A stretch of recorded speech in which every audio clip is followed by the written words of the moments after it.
Hey guys, it's Michelle. So today I'm going to be doing an updated Project Pan video. I'm not going to go through everything. I'm just going to go and do an overview and just tell you what I've been experiencing with my Project Pan. Anyway, this one has been going, I would say, better than the last one. Mainly because a lot of the items that I had were either trial size or they were items that had a little bit left and I needed to get rid of them. So for the first 2 weeks of this, it was like going really, really well.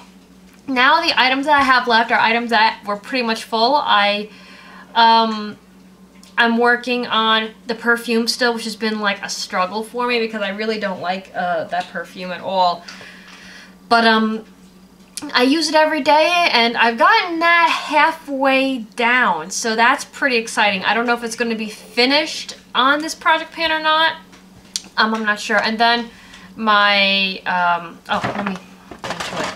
I will show you the one item. I'll show you a couple of them, and then I'll talk about it. I did get through a bouncy blush. Now, as you guys know, I do not like the bouncy blushes from Maybelline as a blush. No matter how much I tried to blend it, they never blended well for me, and they always kind of got like it would get like, you know, like those little, like when a sweater pills on you. That's what this would kind of do on your skin, and I didn't like that. It was very, very difficult to use as an actual blush. So what I discovered with the Orchid Hush, I originally used it for your lips. It was alright, but the best thing that I discovered for this was as a eye primer. I'm actually wearing the pink frosting one as an eye primer. You can't even tell I got a dark blue on over it. But the Orchid Hush I love as an eye primer, so I'm doing that with the pink frosting now, and I am doing pretty good. I do see pan on the pink frosting, and as you guys know, if you watched my video where I was getting ready to do this, that was completely full. Now this one, towards the end, there was a little bit left, a tiny bit in the corner. It got to the point where it actually dried out. I can't even use that anymore. I tried like heck, but I couldn't use this anymore. So I haven't met that problem yet with the pink frosting one. This was the Orchid Hush. I actually think this one wasn't as smooth as the pink frosting. I think that might be because I bought this when the Bouncy Blush first came out. So I don't know if the formula changed slightly because I waited a while to buy the pink frosting. Hey Des, I'm sorry. So I'm not sure if they were slightly different or whatnot, but this one wasn't as bouncy as the pink frosting has gone. What else do we talk about? A lot of them were samples, which I did go through, and actually using the samples made me think about, oh, well, it changed my mind on some products, actually. Oh, and this had those little bath things in it. I'm going to keep this little container. But these things were so old, they didn't even fizz. Like, I dropped them in, and they just sat there. So, that was my own fault. When was this released? Well, it was Pirates of the Caribbean at World's End. That was the third one in the first trilogy. So, it tells you a lot about that. But, I mean, I kept this out because it was during Halloween. And I have, like, pirate skull themed stuff in the bathroom for Halloween. So, this actually worked really well. And I'm probably going to be putting this with my Halloween stuff as well. Maybe I'll put little shells or something in it at some point. But that is what I had the intention of with this. But other than that, it was great. I did get through a lot of items thus far. Ooh, sorry, my keys. That was loud. I did get through a lot of items because, like I said, a lot of them were trial size. A lot of them had little bits here and there left, and I just wanted to get them out of here. I guess I could show you a few more and talk about them. Oh, I finally did get to use this guy up, which wasn't easy because this one I was using more on the weekends. I really wasn't using this for work because I work in an office setting, so this really wasn't. It's a shimmer, so it really wasn't appropriate. There were certain days where I was like, if I wanted a little glitter, I would put some on my décolletage, you know, just a little bit. but not really crazy. That's the only item that I'm struggling with. As you guys know, if you'd watched the Project Pan video, I had a body glitter in there. This is the item that I do believe I'm not going to finish this Project Pan on, which is okay with me because with Christmas coming, I'll have a lot of fun with it. But only because, like, I'll wear it on my days off. I really can't wear glitter. There was like a few special events that we did at work, so I was able to pull the glitter out. Other than that, I really I can't work the glitter into, you know, going to work with. So that's the only item that I really think that I'm going to struggle finishing in time for this Project Pan. The other one that's close, because I'm looking at the calendar, the other one that's close is going to be the pink frosting. That's probably going to be in another Project Pan in the future. My only regret for the Project Pan is not putting another lip product. Now, when I had originally done this, I only did 2 items, a lip balm and a lipstick. The lip balm is, as you can see, dead. This was the raspberry pomegranate. So I used that one up. At the end, they're starting to get a little chunky and weird, though. And then this was my Makeup Forever in Rouge, which I killed it. I mean, after getting this, because this was one of those freebies for your birthday, it came with a mascara, which was also amazing. I never looked at Makeup Forever before. I don't know why. But after getting that, I can't wait till I get a chance to go back to Sephora, because I definitely want to check out their lipsticks. This was great.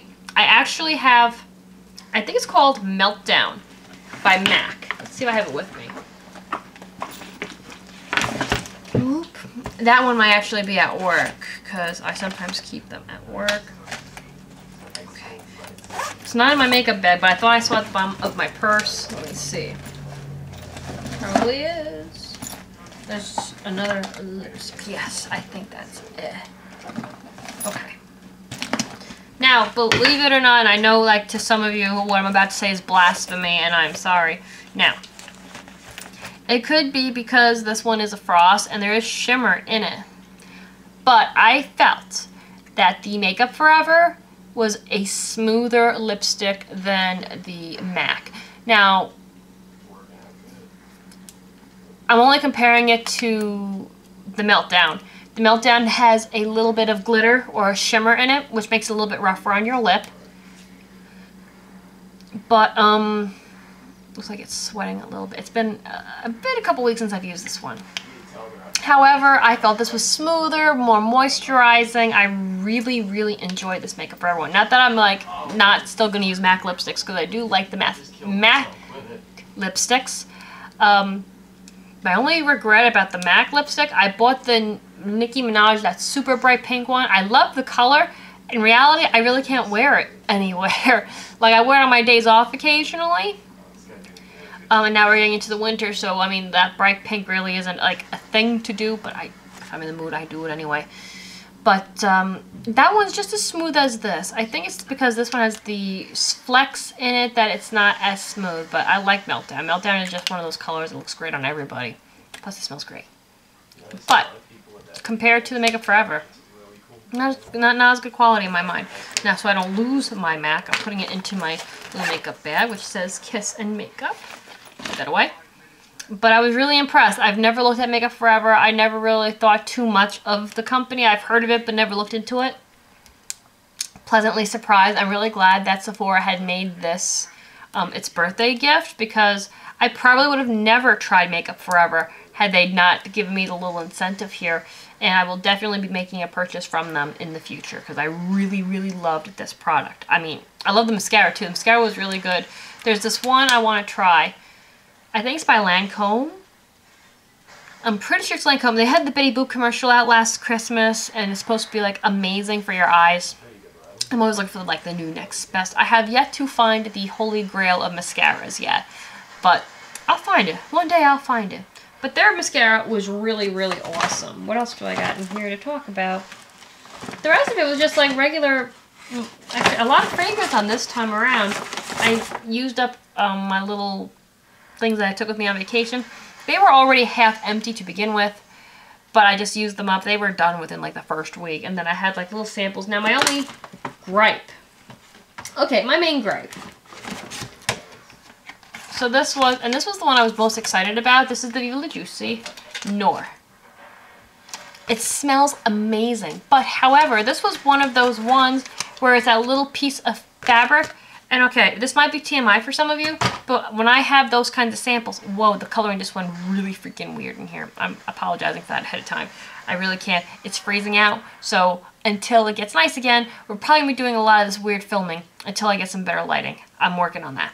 Anyway, when I get those ones with the little, on a little piece of tissue paper, like I said, TMI maybe for some of you, I always stick it in my bra so that, you know, you get a little extra scent. But I always feel that those little, I don't know why they do those stupid things. I had one, let me show you. Now this one was actually a liquid, like a gel, and this was great. I was able to put it on, it lasted all day. It was like an oil base, which was amazing. And this one, I love it. This was great. So, I really don't like the paper ones because it doesn't really, there's not enough on there to really give you, what's the word I'm looking for? Like, before you can buy a perfume, you kind of need to, like, wear it.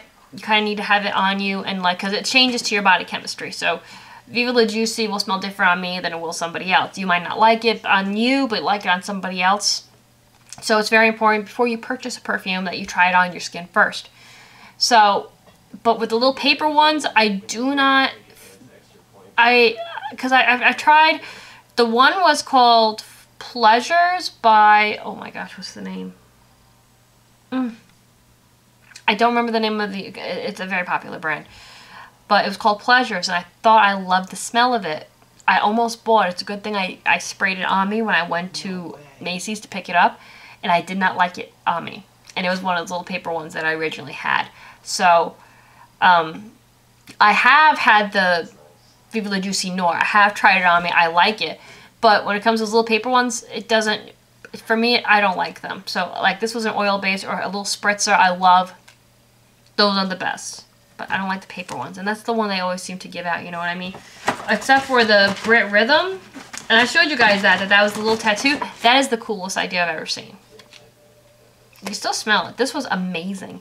But on here, on this little, like, paper, I know, look at my project pan, you'll see what I'm talking about. There was a little perfume bottle, and what you did was you held it on here, you held it on your wrist, and you rubbed it on. And then you had a little perfume bottle, and you had the scent on you, which was, like, the coolest idea. I've never seen that before. I really like that. Scented temporary tattoo. And if you wanted to, there was enough on here that you could do it twice, or do it on both of your wrists. So, that was great. Great scent. I really love that. Anyway, guys, I'm not going to get into the rest of the items that I've used up or, you know, talk about them right now. I wanted to do an update because you guys actually, because the first time I didn't think any of you were interested in the updates. I did a few updates and really not too much feedback back on it. So I wasn't sure if I was going to do this, but a lot of you said, please do it. And so I did. And, yeah, so this time around, I think it's going really good. I'm really enjoying it. Like I said, this time there's a lot of ones that were just a little bit left. I'm going to wait till after the holidays. Once this one is over, like when December comes, that's when my project pan ends. So, that way I have Christmas, I can play around with all kinds of makeup looks and not feel like obligated to use these certain ones. So, and then of course with New Year's, right after, so. In the new year, I will be doing another project pan. I haven't decided quite which yet. I know that there's some lip products and some other things I would like to pan out. So it's kind of cool. Once you start doing this project, if you haven't done it, you need to try it. It's awesome. It gets your mindset thinking differently. Like the first one, I was very, very stickler on like, oh my gosh, you know, I can't even look at makeup because I mean, I knew I would buy it. So it was kind of good that I didn't. So it's like, you know, I was very, very strict on myself with that. This one, not so strict, I would say. I know because I went through the first project pan what I have and what I don't have. So, I mean, after doing a project pan, you learn, you end up being more picky. Like, oh wow, that's a beautiful eyeshadow. However, I do have like 5 colors very similar to it. So in that aspect, it does help you to kind of see things differently as far as your makeup collection and stuff like that. So that I really do like. This one has been more about fragrances because I have so many fragrances that I'm trying to get rid of. I know there are going to be fragrances on my next one because I have a few, and it's going to sound horrible, I know. But I do have a few that I did love at one point. However, my mother, when I was on vacation, she was watching the dog, went through, I have them hidden now because of this, went through my my makeup counter where I had all my perfumes out, and pretty much bought every single one of them. So certain scents I don't associate with myself anymore, if that makes sense, because she buys them and now she wears the heck out of certain scents. So it kind of bothered me that she went, because that room was actually locked off so that nobody would go in there, because that's the bedroom, that's kind of private. So it kind of bothered me that that happened. So I'm very careful about what perfumes I wear around her now, because if I wear something new, because she did it, I had bought the Nicki Minaj, and about a week later she must have bought 10 bottles of the stuff. So I'm very careful with letting her know what perfumes I am wearing or currently into, because I mean, you want that scent to be you, because now there's certain ones that I loved, that I really was into, but now I associate with my mom, and I don't want to smell like my mother. I mean, call it vain if you will, but you want to smell like you know what I mean? Although, you know, I don't know. Does anybody else follow me on that? Anybody? I don't know. It's just me, you know. I just want a scent that's unique to myself, and not be like, oh mom, are you wearing that perfume, or can I wear it today? That's what I got to at one point. So I will be project panning, I think, 1 or 2 perfumes because of that reason. Anyway, that'll be in the next project pan. I think the next one's going to be a lot of lip product and a lot of perfume. Although this one was a lot of fragrance this time around, but a lot of little sample ones. But we got through most of them, which was exciting. Anyway, guys, I rambled on long enough. I hope you enjoyed this update. I am very positive on it. After doing the first one, I don't think I gave myself as much of a challenge this time. Last time with the lip products, I definitely failed. But this one was more of a just to... I need to focus on using these items up. That's what this one was more about. So, and I think I'm doing really well. I'm very close to meeting the mark to get my treat when this is all done. I will not be buying that said treat until obviously after the holidays, because, you know, I gotta take care of other people first. Anyway, guys, thank you for watching. I hope you enjoyed. If you haven't subscribed already, please do so. Comment and let me know what your thoughts are on Project Pan. If you've tried a Project Pan, items that you have trouble going through. Mine is lip products. I will love a lipstick for a minute, and then I'll put it down, and then I won't touch it for months. And I know you have to, I don't know what, I gotta figure out the expiration dates on makeup. I go through my mascaras fairly quickly. I try to use those up because I'm weird about mascara. But as far as eyeshadows and things like that, I know that once you've used them, you're supposed to use them within a certain time period and then throw them away, which probably half my stuff probably should be thrown away. But, you know, if anybody knows that information, let me know that down below, because I know, like, I don't know, do lipsticks go bad? I'm sure they do. Anyway, guys, I will see you in the next video. Take care. Bye.